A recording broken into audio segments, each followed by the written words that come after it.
Poverty is everywhere in the world right now, whether it's the children in Africa who are starving to death, or even normal people who are just desperate to earn money. You might think this isn't your story and isn't that serious, but you have never looked into their lives. Poverty in the world is a problem, and I'll be discussing the definition of poverty and different examples of poverty and the different solutions for it.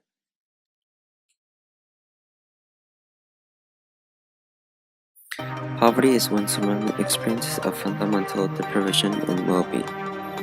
The images in the TV you see of the slums are the lowest and worst condition called absolute poverty.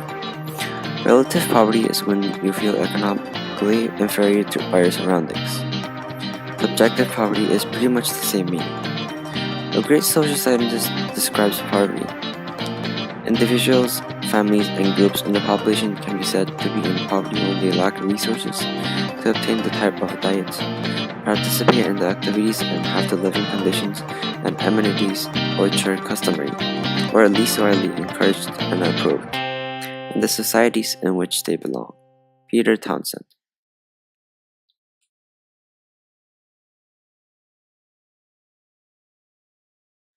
Now let's discuss about the poverty in Africa. Every country is somehow experiencing poverty, but Africa might be the worst. Poverty rates are 20% higher in countries affected by repeated cycles of violence over the last 3 decades. Every year, violence in the country is slowing down the poverty reduction by nearly 1%. Looking at this, violence seems like a big problem, and the cause is the infinite cycle of poverty and violence, also resulting in children not being able to go to school. People living in countries currently affected by violence are twice as likely to be malnourished and 50% are more likely to be impoverished. Their children are 3 times as likely not to be not in school. These things can cause more harsh things such as civil wars and corruption. Countries with serious human rights abuses or a weak government, rule of law, or control of corruption have a 30 to 45% higher risk of civil war. And there is a significantly higher risk of extreme criminal violence than other developing countries.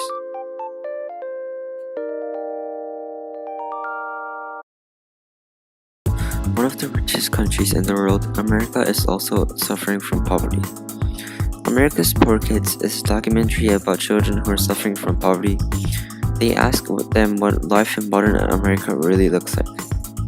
They ask children and their family about their life and how they live. The first kid they introduce in the video has a home, but they soon move into a motel because of money. It seems like most of the families in America, poor kids, go to a shelter where poor people gather up and live, doing their chores. A lot of America's poor families get food from food banks.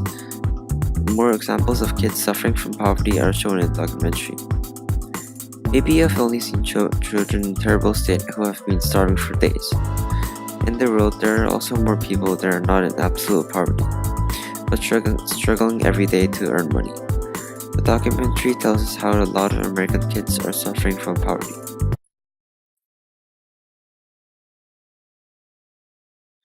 Now if you've seen all the different examples, let's discuss about the solutions. One solution is creating more jobs, so people who need money can have access to a way to earn money. This can also solve problems with the children naturally.